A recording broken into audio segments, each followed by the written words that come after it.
Cost efficiency समझाता हूं आप लोग, आप लिटरली हिल जाओगे। ठीक है, अब चलिए एक चीज समझ लेते हैं कि आपने ट्रेनिंग ले ली, क्योंकि अगर एक आदमी 1 महीने की ट्रेनिंग के लिए आता है और 2 महीने की ट्रेनिंग के लिए आता है, उसमें उसका बहुत ज्यादा पैसा खर्च होता है। ठीक है, फीस की बात नहीं होती है सिर्फ, और भी चीजें देखनी पड़ती है। ये करना क्यों है, वाई, क्यों करना है भाई, ईसीएम रिपेयरिंग का काम ही क्यों करना है आपको। तो नमस्कार दोस्तों, कैसे आप सभी लोग, मैं आशा करता हूँ कि आप सभी ठीक होंगे। ईसीएम रिपेयरिंग की ट्रेनिंग जो है वो हम लोगों ने 2 महीने की कर दी है। अगर आप ये सब सोचकर ये वीडियो देखने के लिए आए हो, जैसे कि आप लोगों ने थंबनेल में देखा होगा, तो आई एम रियली सॉरी, लेकिन 2 महीने की हमारी ट्रेनिंग नहीं है। हमारी ट्रेनिंग अभी भी पहले की तरह ही ईसीएम रिपेयरिंग की पूरे 30 दिन चलेगी। तो आप सोच रहे होगे कि सर ये फिर बात करने का मतलब क्या हुआ। देखिए, मैं आप लोगों को समझाता हूँ कि अभी क्या हो रहा है कि ईसीएम रिपेयरिंग की जो ट्रेनिंग है, लोग इस बेस पे जाना चाहते हैं कि कितने दिन की ट्रेनिंग मिल रही है। ओके, अब मैं जो है ना आज इस वीडियो के जरिए आप लोगों को समझाऊंगा कि कितने दिन की नहीं, किस क्वालिटी की ट्रेनिंग जो है वो आप लोगों को देखनी चाहिए, और क्या वजह है जो स्कैन कार्स जो है वो 30 दिन की कंप्लीट ट्रेनिंग चलाता है। क्यों हम 2 महीने की 3 महीने की ट्रेनिंग नहीं चलाते, जबकि आप देख सकते हो कि हमारे पास में कैपेसिटी है, हमारे पास में हर एक सुख सुविधा अवेलेबल है जो किसी भी ट्रेनिंग सेंटर के लिए होनी चाहिए, वो सब अवेलेबल है। उसके बावजूद भी हम लोग क्यों नहीं चलाते।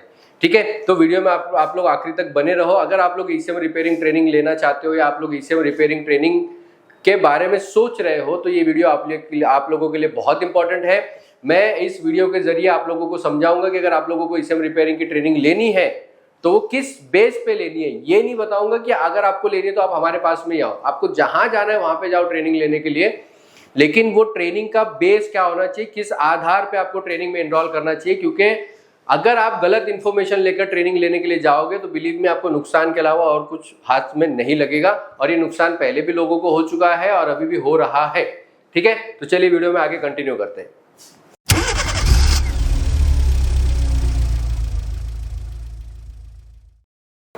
देखिए, ईसीएम रिपेयरिंग की जो फील्ड है वो क्या होती है उसको समझ लेते हैं। सबसे पहले हमें समझना क्या जरूरी है कि हमारी जो ईसीएम रिपेयरिंग की फील्ड है, ईसीएम रिपेयरिंग प्रोफेशन, ठीक है, ये जो प्रोफेशन है ये मुझे करना क्यों है। सबसे पहले याद रखिए, आपको एक ही सवाल अपने आप से करना है, और वो सवाल क्या है कि मुझे ये करना क्यों है, वाई, क्यों करना है भाई, ईसीएम रिपेयरिंग का काम ही क्यों करना है आपको। आप एक मैकेनिक हो, एक टेक्नीशियन हो, आप लोग अपना अगर रोजी रोटी चला रहे हो तो ये फील्ड में आना ही क्यों है। दूसरी एक चीज समझिए कि अगर आप स्टूडेंट हो, आप नए हो, आप इस फील्ड में एंटर करना चाहते हो, आप मोबाइल रिपेयरिंग के बैकग्राउंड से हो या आप टीवी रिपेयरिंग के बैकग्राउंड से हो, उसमें आना चाहते हो, तो रीजन क्या है। रीजन सिंपल सा है कि हम, अगर आप ऑटोमोबाइल से हैं तो ऑटोमोबाइल में आप लोग क्यों आ रहे हैं, क्यों, क्योंकि आप खुद से चाहते हो कि आपके गैरेज में जितने भी ईसीएम बने वो सब आप खुद रिपेयर कर सको। पहला कारण यही होता है। दूसरी चीज की कुछ रोजी रोटी के नए तरीकों के लिए कि भाई एक नया तरीका या फिर एक नई स्किल ले लेते जिससे मेरी रोजी रोटी में इजाफा होगा, उसके चक्कर में आते हैं, या वो उस मकसद से आते हैं। ठीक है, तीसरा क्या रीजन होगा। तीसरा रीजन हमारा जो होता है वो होता है हमेशा से ये कि जब हम देखते हैं कि हमारा, समझो अगर मैं मैकेनिक हूं तो मेरा जो मैकेनिकल वर्क है वो धीरे धीरे कम होते जा रहा है, मैकेनिकल वर्क उतना नहीं है, तो मैं इलेक्ट्रिकल का काम, इलेक्ट्रॉनिक का काम सीखने के लिए चले आता हूं। तीसरा रीजन वो होता है जब हम लोग अंडर स्किल होते हैं। क्या होते हैं, अंडर स्किल। अब ये वो 3 कारण मैंने आप लोगों को बताया जिसकी वजह से हम ईसीएम रिपेयरिंग के प्रोफेशन में आने की कोशिश करते हैं, या हम लोग उसके बारे में सोचते हैं। किसको किसको ईसीएम रिपेयरिंग की ट्रेनिंग करनी चाहिए, इसको समझ लीजिए। सबसे पहला, अगर आपका ऑटोमोटिव का बैकग्राउंड है, तो ऑटोमोटिव में इसलिए लिख रहा हूं क्योंकि उसमें 2 व्हीलर 4 व्हीलर सभी आ जाता है। यानी कि आप मैकेनिक हो, आपके फादर मैकेनिक है, आपके भाई मैकेनिक है, इलेक्ट्रीशियन है, ईसीएम रिपेयरिंग जानते हैं, उस केस में आपको ये फील्ड में आना चाहिए। दूसरी चीज समझिए, अगर आप इलेक्ट्रॉनिक बैकग्राउंड से हो, किससे, इलेक्ट्रॉनिक, इलेक्ट्रिकल या इलेक्ट्रॉनिक बैकग्राउंड से हो। इलेक्ट्रॉनिक बैकग्राउंड से मेरा मतलब क्या है, आप मोबाइल रिपेयरिंग जानते हो, आप मीटर रिपेयरिंग जानते हो, आप टीवी रिपेयरिंग जानते हो, आप एसी के पैनल रिपेयरिंग जानते हो। ठीक है, अगर आप ये सब जानते हो तो उस केस में आपको ये कोर्स करना चाहिए। तीसरा, और जो सबसे इंपॉर्टेंट चीज है जिसको करना ही चाहिए, मैं उसके बारे में लिख रहा हूं, वो है ऑटो इलेक्ट्रिशियन, जो ऑटोमोबाइल के इलेक्ट्रिशियन है, जो इलेक्ट्रिशियन का काम ऑलरेडी कर रहे हैं इतने सालों से, इनको करना ही चाहिए, 100% करना चाहिए इनको। ठीक है, इसके अलावा क्या स्टूडेंट को करना चाहिए? सवाल आता है, अगर मैं एक स्टूडेंट हूं, स्टूडेंट की तरह मुझे इसको करना चाहिए? मेरे हिसाब से नहीं करना चाहिए। ठीक है, क्यों नहीं करना चाहिए? क्यों? क्योंकि अगर आपके पास ये दो बैकग्राउंड नहीं है, ये तीनों आपके पास में नहीं है, तो उस केस में मुझे लगता है अगर आप बिल्कुल नए हो, आपके कोई भी जान पहचान में, घर वालों के आसपास कोई भी बंदा जो है वो ऑटोमोबाइल में अगर नहीं है, तो आपको नहीं करना चाहिए फील्ड। देखिए, मैं यहां पर बैठ के आप लोगों को बता रहा हूं कि ये आपको नहीं करना चाहिए, लेकिन इंडिया का कोई भी इंस्टीट्यूट आपको नहीं बताएगा, क्योंकि हर एक इंस्टीट्यूट को एडमिशन चाहिए होते हैं, लेकिन स्कैन कार्ड्स को रिजल्ट चाहिए होते हैं, रिजल्ट अच्छे आने चाहिए। इसी वजह से हम लोग ये आप लोगों को बता रहे हैं। अगर आप स्टूडेंट हो, आपके घर में कोई भी ऑटोमोबाइल से नहीं है, इलेक्ट्रिकल बैकग्राउंड से नहीं है, ऑटो इलेक्ट्रिशियन नहीं है, तो इस करियर को आपको चूज नहीं करना चाहिए। क्यों? क्योंकि आप यहाँ पर जो है ना पीसीबी बोर्ड बनाने की ट्रेनिंग नहीं ले रहे हो, आप यहाँ पर पीसीबी बोर्ड, ईसीएम जो है, इलेक्ट्रॉनिक जो है, उसको रिपेयर करने की ट्रेनिंग ले रहे हो। इस चीज को आप याद रखिए। ठीक है, तो हमने क्या किया, स्टूडेंट को लिस्ट से ही हटा दिया। बात आती है कि ईसीएम रिपेयरिंग में सीखना क्या चाहिए। हमने बोला ईसीएम रिपेयरिंग ट्रेनिंग। अब देखिए, अगर आप इसको ध्यान से देखोगे तो मैं थोड़ा सा जूम कर देता हूं यहाँ पर। ईसीएम रिपेयरिंग ट्रेनिंग में जो सही तरीका होता है वो आपको मैं बता रहा हूं।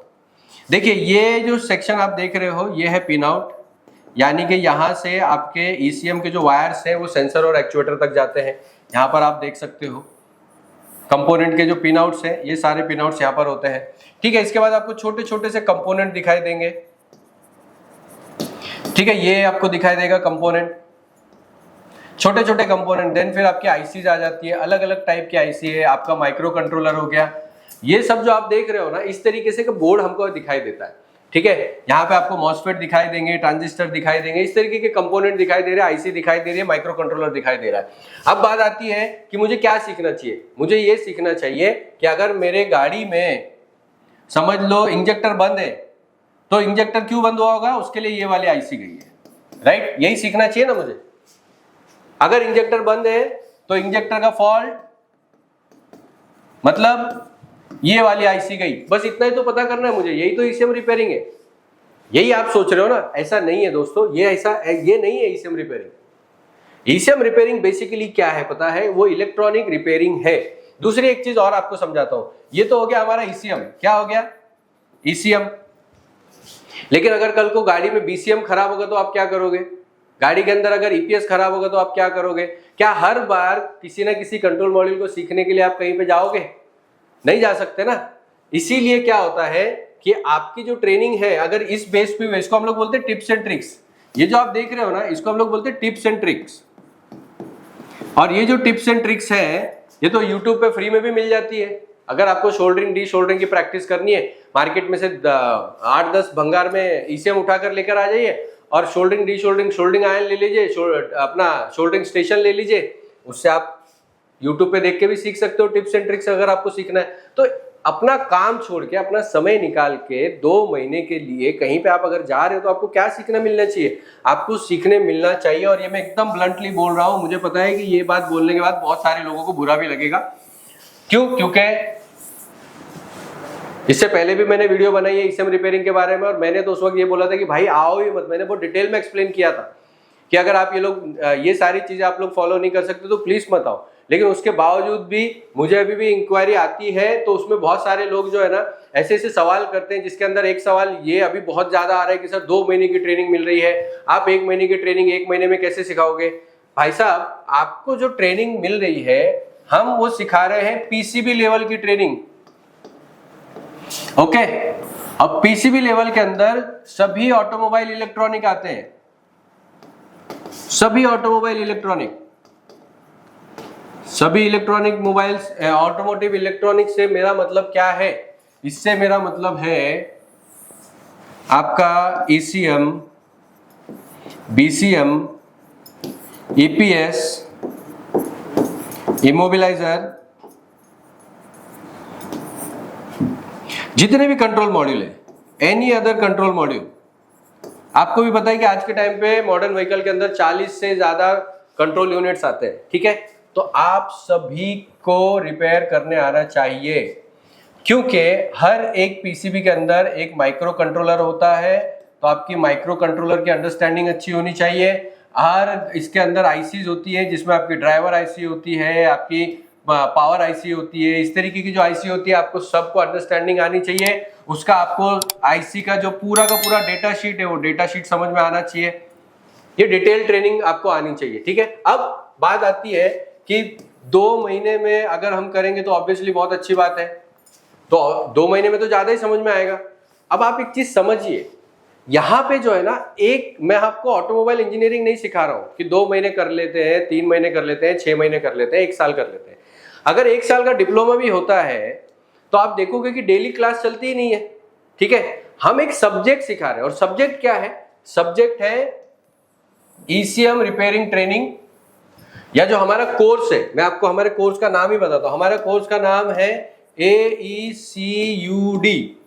इसका मतलब होता है automotive electronic and ECU diagnostic. Autotronics and ECU diagnostic का हमारा कोर्स होता है, ठीक है। इसमें मैं एक सब्जेक्ट को कवर कर रहा हूं, जिसके अंदर हम मैकेनिकल कवर नहीं कर रहे हैं, हम लोग मैकेनिकल सिस्टम को नहीं बता रहे हैं, ठीक है। अगर आप मैकेनिकल सिस्टम को समझते हो तो फिर ये वाले कोर्स में आपको जो है वो मैकेनिकल सिस्टम, अगर जब तक इलेक्ट्रॉनिकली ऑपरेटेड नहीं है, ठीक है, तब तक वो हमारे सब्जेक्ट में कवर नहीं होता है। तो मुझे क्या करना है, मुझे पूरा 1 महीना पूरी तरीके से सिर्फ एक सब्जेक्ट पे ध्यान देना, और एक सब्जेक्ट पे 270 घंटे, कम से कम कितने घंटे? 270 घंटे मुझे उसमें ट्रेनिंग देनी है। अब 270 घंटे से ज्यादा का जो कंटेंट है, उसके बाद में क्या होता है, उसके बाद में जो भी लोग काम करना चाहते हैं उनको क्या है, एक्स्ट्रा प्रैक्टिस है।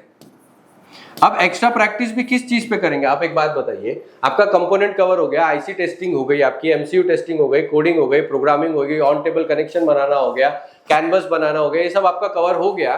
तो अब जहां पे आप सीखने गए हो, क्या वहां पे रोज ईसीएम जो है वो नई नई प्रॉब्लम के लिए आ रहे होते हैं? और क्या वो जो नई नई प्रॉब्लम के लिए ईसीएम आ रहे हैं वो आपके हाथ में दे देते हैं, जिससे कि 2 महीने तक वो जो है आप नए नए प्रॉब्लम को सॉल्व कर रहे हो? सवाल कीजिए उनसे।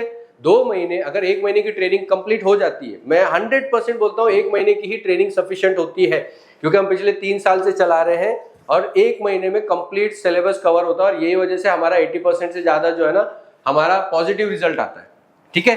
अब इस वजह से अगर हम लोग देखें कि भाई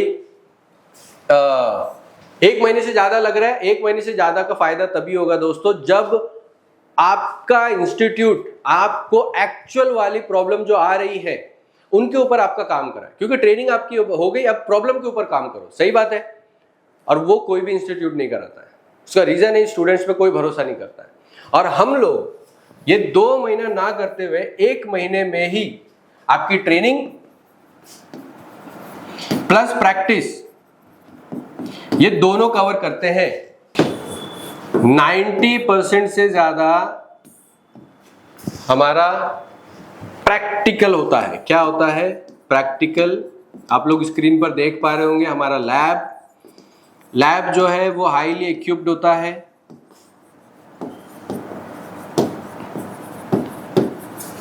ठीक है। दूसरी एक चीज ये कि अपना जो ट्रेनिंग है, जब हम व्हीकल के ऊपर ट्रेनिंग कवर करते हैं तो व्हीकल ट्रेनिंग में कंप्लीट वर्कशॉप होता है। वर्कशॉप आपने मेरी पुरानी वीडियोस में भी देखा होगा और आप लोग अभी बैकग्राउंड पे भी देख सकते हो, ठीक है।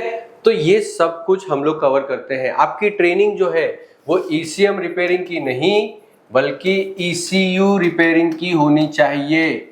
और ईसीयू रिपेयरिंग की ट्रेनिंग तभी पॉसिबल है जब आप पीसीबी लेवल की ट्रेनिंग करते हो। और आप ट्रेनिंग ले किससे रहे हो, ये भी बहुत इंपॉर्टेंट होता है, ठीक है। आप अगर एक उस्ताद से ट्रेनिंग ले रहे हो तो उस्ताद की नॉलेज उतनी है जितना उसने काम किया है। अगर आपके उस्ताद ने कभी मारुति महिंद्रा टाटा के ऊपर किसी भी ईसीएम को रिपेयर नहीं किया है ना, तो वो क्या करेगा पता है? वो मर्सिडीज बेंज आने के बाद में आपको बोलेगा कि यार इस पे तो मैंने कभी काम ही नहीं किया, मुझे ये तो आता ही नहीं है, ठीक है। अब स्कैन कास्ट में क्या होता है, देखिए मैं आज एकदम ओपनली आप लोगों को बताऊं, स्कैन कास्ट में क्या होता है, ईसीएम रिपेयरिंग की ट्रेनिंग हमारी लेते हैं फैजान सर और चेतन सर, दोनों इंजीनियर्स हैं बाय प्रोफेशन, ठीक है। और 5 साल का इनका एक्सपीरियंस है।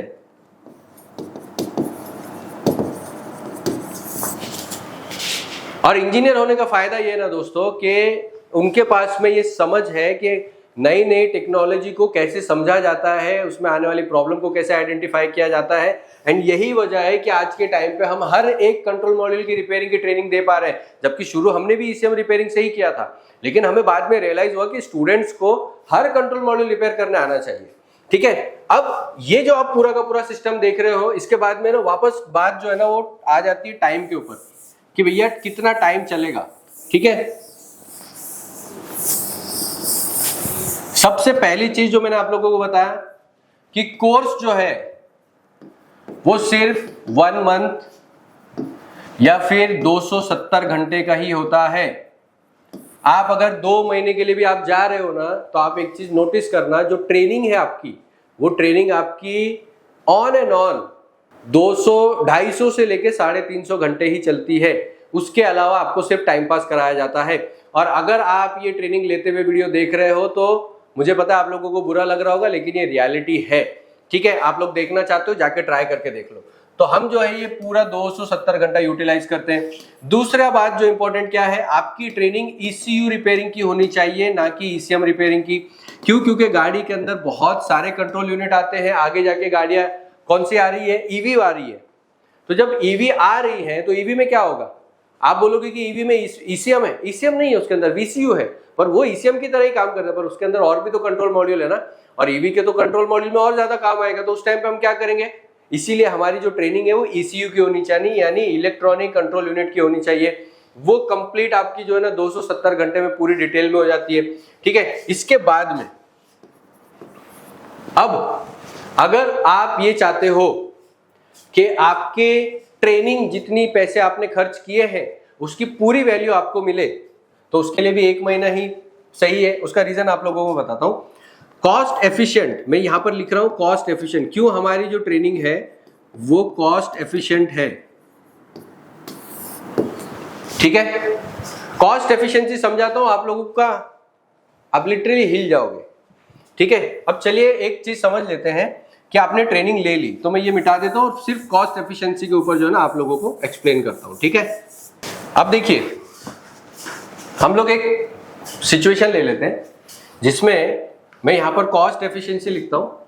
अगर आप 1 महीने की ट्रेनिंग लेते हो फॉर 1 मंथ, ठीक है, तो आपको क्या फायदा है, और 2 महीने की ट्रेनिंग आप लेते हो तो आपको क्या फायदा है। सबसे पहली चीज देखिए, अगर आप 1 महीने की ट्रेनिंग लेते हो तो आपका क्या क्या खर्च आने वाला है।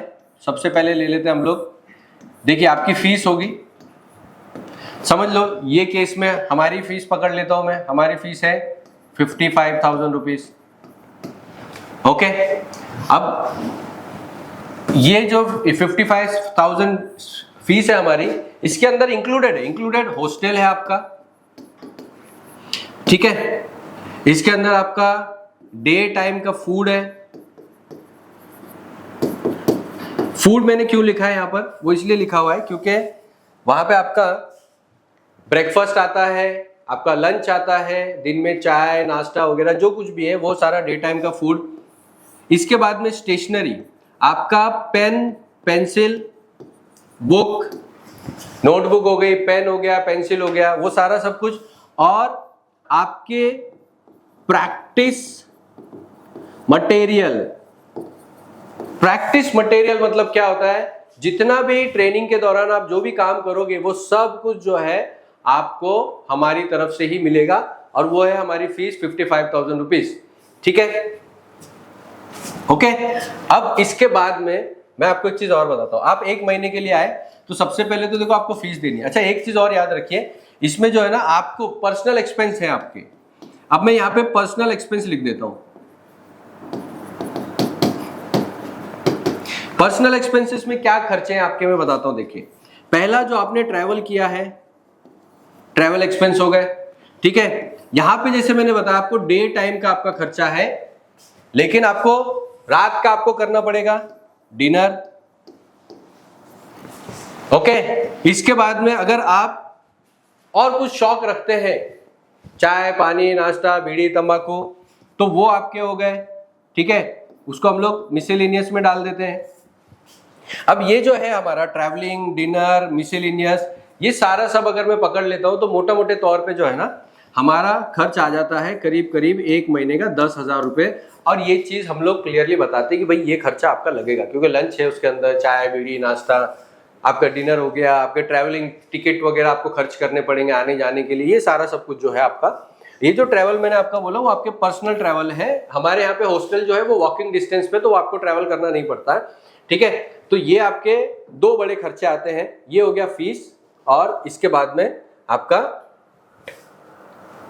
पर्सनल एक्सपेंसेस, ठीक है। अब इसके बाद एक और एक खर्चा होता है, वो खर्चा क्या होता है समझिए। उसके बाद होता है पोस्ट ट्रेनिंग। पोस्ट ट्रेनिंग यानी ट्रेनिंग से जब आप जाओगे तो आपको काम शुरू करने के लिए मटेरियल तो चाहिए होगा, क्योंकि आप नया प्रोफेशन चूज कर रहे हो ना। तो इसमें क्या चाहिए होता है आपको, हार्डवेयर टूल जो करीब करीब 15,000 रुपए के आते हैं, ठीक है। इसके बाद में आपको सॉफ्टवेयर, प्रोग्रामिंग सॉफ्टवेयर चाहिए होते हैं, वो आपका समझ लो 20,000 रुपए तक आ जाता है। एकदम सस्ते में सस्ता बता रहा हूं, वैसे तो 2 लाख 4 लाख 6 लाख आप जितना खर्चा करना चाहो उतना खर्चा कर सकते हो, ठीक है। इसके बाद में जो हमारा तीसरा एक खर्चा होता है वो होता है, अगर आपका स्कैनर नहीं है तो स्कैनर आपको लेना पड़ेगा। स्कैनर या फिर आपका यहां पर ये आ जाता है, क्या कहते हैं अपना कैन बॉक्स, ठीक है। तो कैन बॉक्स का आपका एक खर्चा आता है, अगर आप बनाओगे तो 2,000 रुपया, नहीं बनाओगे तो 30,000 रुपया, ठीक है। तो ये जो पोस्ट ट्रेनिंग है, ये ट्रेनिंग के बाद में आपका जो करीब करीब जो खर्चा आ जाता है वो अगर हम लोग यहाँ पर देखें तो ये हो गया 35,000 रुपये और वो एक 30,000 रुपये पकड़ लेते हैं, तो ये हो गया 65,000 रुपये, ये आपका खर्चा आने वाला है। इसके बाद में अब हम लोग क्या करते हैं, हम ना कैलकुलेट कर लेते हैं, ठीक है। और कैलकुलेट करके मैं आप लोगों को बताता हूं कि टोटल में कितना खर्चा आता है। और एक चीज तो अभी हमने कंसिडर की नहीं है, वो भी मैं आपको लास्ट में बताता हूं। तो सबसे पहले हम लोग क्या करते हैं, 55,000 रुपीज फीस ले लेते हैं, जिसके अंदर आपका मैंने बताया जो इंक्लूडेड है, ठीक है। ये सब जो है वो इंक्लूडेड है, इंक्लूडिंग है, ये याद रखिए, रिपीट कर रहा हूं, ठीक है। अब अगर आप एक महीने की ट्रेनिंग लेते हो तो ये तो फीस तो देखो वहीं पर है, 55,000 रुपीज आपकी फीस है, ठीक है। इसके बाद में आपका जो है वो 10,000 रुपया आ जाता है पर्सनल खर्चा। इसके बाद आप अगर टूल खरीदोगे, बिलीव मी 60 से 65,000 रुपये आपके खर्च हो जाएंगे। अगर आपका स्कैनर है तो आपके कम से कम 30 से 35, तो हम लोग कम से कम लगा लेते हैं 35,000 रुपये लगा लेते हैं। कितना हो गया, 1 लाख रुपए, ठीक है। कितना खर्च आने वाला है आपको, 1 लाख रुपया। ये देखिए, अगर आप एक महीने की ट्रेनिंग लेते हो तो 1 लाख रुपया। लेकिन यहां पे एक चीज जो है ना वो कोई भी नहीं देखता है, वो पता है क्या है, जब आप अपना काम छोड़ के आओगे ना तो आपकी महीने की इनकम, एक महीने की आपकी जो इनकम है, मैं यहां पर एग्जांपल के तौर पे अभी के हिसाब से बता रहा हूं, 30,000 रुपया तो यार कोई भी टेक्नीशियन कमाता है महीने का। तो हम क्या कर रहे हैं, पर्सनल इनकम, क्योंकि वो भी तो छोड़ के आप आ रहे हो ना, तो वो भी इन्वेस्टमेंट में आपको इंक्लूड करना चाहिए। पर्सनल इनकम जो है आपकी वो 30,000 रुपया अगर महीना होती है तो वो हो जाता है 1,30,000 रुपया। कितना खर्च होगा आपका ये ट्रेनिंग करने के लिए, 1,30,000 रुपए। समझ लीजिए 2 महीने की ट्रेनिंग ले रहा हूं मैं, 2 मंथ्स की ट्रेनिंग आपकी। एक तो सबसे पहले ट्रेनिंग का क्या है, ट्रेनिंग आपको मिल रही है ईसीएम रिपेयरिंग की, जिसमें 90% टाइम BS3 BS4 के ईसीएम पे आपको ट्रेनिंग देकर भगा दिया जाता है, ठीक है। अब इसके बाद में हम लोग देख लेते हैं सबसे पहला खर्चा क्या आने वाला है। जैसे वहां पर था फीस, अब ये जो फीस है, ये फीस 60,000 से लेकर 65,000 रुपए तक फीस है। 60,000 से लेकर 65,000 रुपए तक की हमारी फीस ली जाती है, ओके। इसके बाद इसके अंदर हॉस्टल आपका फ्री नहीं है, फूड शायद हो सकता है, मैं यहां पर लिख देता हूं, डे टाइम फूड इंक्लूडेड, मुझे नहीं पता है, लेकिन एक चीज मुझे पता है, इसमें हॉस्टल नहीं है, ठीक है। तो डे टाइम फूड है, इसके अंदर पेन पेंसिल बुक किताब वगैरह कुछ भी नहीं है, स्टेशनरी कुछ भी नहीं है, ठीक है। तो 60 से 65,000 रुपया ये। इसके बाद में आता है आपका एकोमोडेशन, एकोमोडेशन यानी रहने का खर्चा, या तो सिंपल भाषा में लिखते हैं ना हॉस्टल, हॉस्टल फूड स्टेशनरी, ये तो चाहिए होगा ना, आप लिखोगे किस पे। अब एक चीज याद रखिए, आप है ना 2 महीने के लिए कहीं पर ठहर रहे हैं, ओके। अब अगर आप 2 महीने के लिए कहीं पे ठहर रहे हो तो एक हॉस्टल, फूड, स्टेशनरी, अगर हम लोग महीने का हिसाब लगाएं, पूरे महीने का, तो हॉस्टल, फूड और स्टेशनरी मिला के कम से कम पर मंथ मुझे 10,000 रुपये खर्च आएगा, ओके। तो 2 महीने का कितना हुआ, 10,000 multiply by 2 is equal to 20,000 rupees. अच्छा, ये जो मैंने आप लोगों को बताया ना, ये सिर्फ फूड और स्टेशनरी हो गया। इसके बाद पर्सनल एक्सपेंस, पर्सनल एक्सपेंस कितने थे, वहीं पे जो थे वही ले लेते हैं, 10,000, ठीक है। पर ये 1 महीने के थे ना, यहां पे तो 2 महीने हैं, तो ये हो गए मेरे 20,000, ओके। इसके बाद में देखो, यही वो चीजें हैं ना जहां पर value for money is important. आपको जो वैल्यू दिखाई जा रही है वो सिर्फ ये एक अंक बढ़ा के दिखाई जा रही है, यानी 1 + 1 इज इक्वल टू 2, इसका मतलब रिजल्ट बेटर, और ये आपको सस्ता पड़ रहा है, ठीक है। चलिए समझते हैं। तो 20,000 रुपया हो गया। इसके बाद में तीसरा एक ऑप्शन हमारे पास क्या है, पोस्ट ट्रेनिंग। पोस्ट ट्रेनिंग यानी जब मैं ट्रेनिंग से जा रहा हूं बाहर तो मुझे टूल वगैरह खरीदने पड़ेंगे, कुछ भी नहीं तो 35,000 रुपये हमने लगाया था, वही 35,000 रुपये हम लोग यहाँ पर लगा रहे हैं, ओके। चलिए अभी कैलकुलेट करते हैं। मैं ना छोटा वाला आंकड़ा ले रहा हूँ, यानी 60,000 रुपया फीस ले रहा हूँ मैं यहाँ पर। तो मेरी फीस हो गई 60,000 रुपये, ठीक है। हॉस्टल और ये सारी चीजें हो गई मेरी 20,000 रुपये 2 महीने के हिसाब से, ठीक है। इसके बाद पर्सनल एक्सपेंस, पर्सनल एक्सपेंस मेरे हो गए 20,000 रुपये, ठीक है। पोस्ट उतना ही रखा हुआ है, क्यों, क्योंकि ट्रेनिंग आप 2 महीने के लिए, 1 महीने के लिए, टूल तो उतना ही रहने वाला आपका, ठीक है। तो पोस्ट ट्रेनिंग हो गया मेरा। इसके बाद में 35,000 रुपीज। अब हम लोग हिसाब लगा लेते हैं, 6 4 10 1,35,000 रुपये यही हो गए। और हमने वहां पे क्या पकड़ा था, आपकी 1 महीने की इनकम, 1 महीने की इनकम हमने पकड़ी थी 30,000 रुपये, मल्टीप्लाई बाय 2 यानी 60,000 रुपये।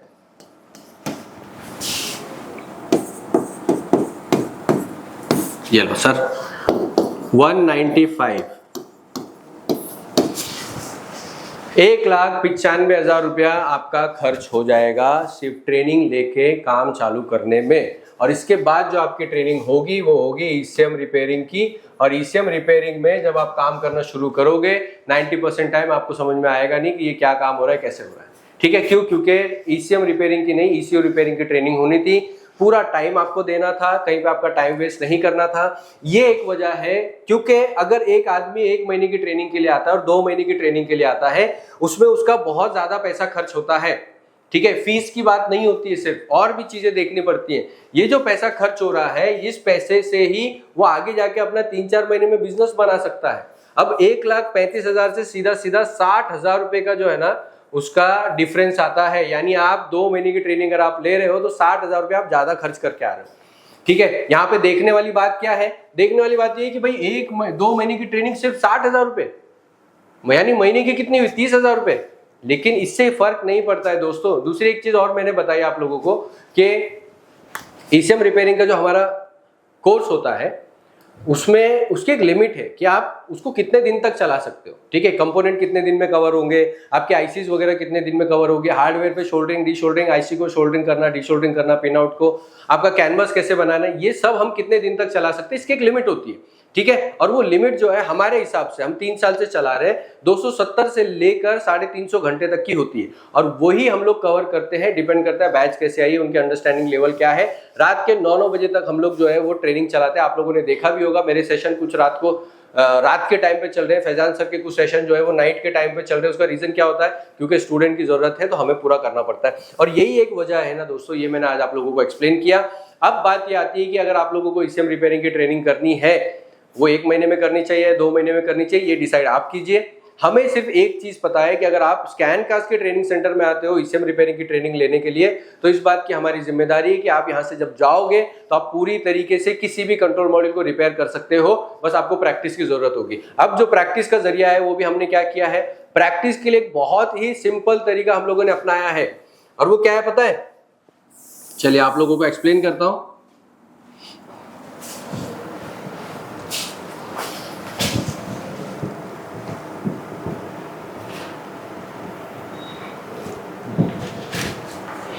अब यहां से जाने के बाद में जब प्रैक्टिस की जरूरत पड़ती है तो उसके लिए हमने क्या किया, एसीएम रिपेयरिंग एंड रीप्रोग्रामिंग का जो हमारा कोर्स है उसमें हमने आप लोगों के रिवीजन के लिए पूरा 1 साल तक आपको ऑनलाइन की सभी क्लासेस फ्री होती है। सारी क्लासेस जो भी आपको यहाँ पर सिखाया जाता है और साथ के साथ नए नए कंट्रोल मॉड्यूल पे जो भी आपको सिखाया जाता है, ये सब कुछ जो है ना आपको कंप्लीटली फ्री होता है और ये भी इंक्लूडेड है। इसके लिए अलग से कोई फीस नहीं देनी। देखो 3 महीने का जो कोर्स है वो 3 महीने के लिए 3 महीने का जो कोर्स है वो, इसके बाद में देखो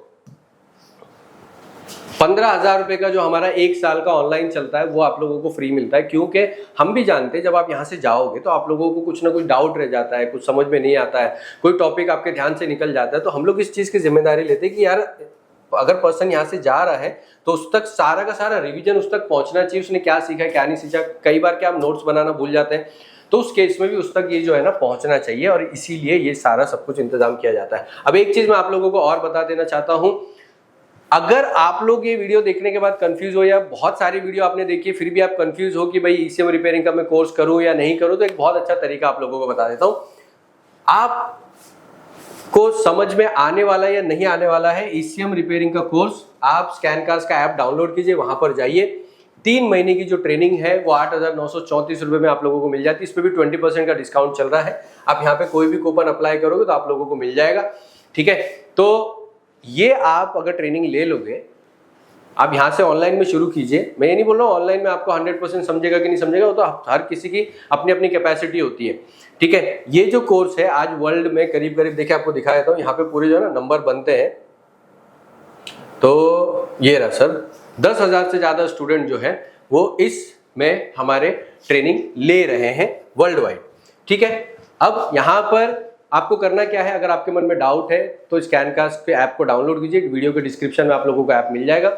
डाउनलोड करने के बाद में आप लोग ईसीएम रिपेयरिंग एंड रीप्रोग्रामिंग के कोर्स में 3 महीने के लिए एनरोल कर लीजिए। अगर आपको कोर्स सही लगता है, आपको लगता है कि इस फील्ड को मैं परस्यू करना चाहता हूं, उसके बाद में अगर आप हमारे पास ट्रेनिंग लेने के लिए आते हो तो हम ये जो पूरी की पूरी फीस है वो आपकी जो 55,000 रुपए फीस है उसमें से एडजस्ट कर देंगे। उसके अलावा आपसे 1 रुपया भी चार्ज नहीं किया जाएगा।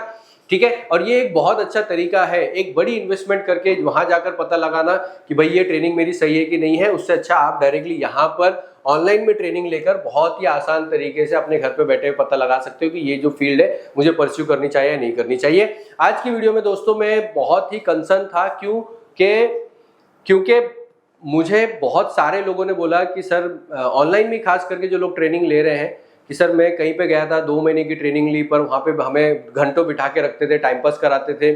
ठीक है, हमें वहाँ पे बिल्कुल कुछ समझ में आया नहीं है। ये सारी चीज़ें जो है ना ऐसे बहुत लोगों ने मुझे बोला था। मुझे लगा कि इसके ऊपर मुझे वीडियो बनानी चाहिए। इस वीडियो में मैंने ओपनली आपको इस पूरी के पूरे कोर्स की डिटेल आप लोगों को समझा दी है। इसके बाद में चॉइस आप लोगों की है। एक अच्छी बात यह है कि स्कैनकास्ट की जो ऑडियंस है, स्कैनकास्ट के पास जो लोग आते हैं उनको कभी कोई डाउट नहीं होता है, वो लोग क्लियरली आते हैं, बिकॉज स्कैनकास्ट अकेला ऐसा इंस्टीट्यूट है जो ओपनली अपने कोर्स के बारे में डिटेल में सिखाता है। आपको हमारे YouTube के ऊपर सारी वीडियो मिल जाएगी जिसमें हमने एक्सप्लेन किया हमारा कोर्स कैसे चलता है, कैसे नहीं चलना चाहिए।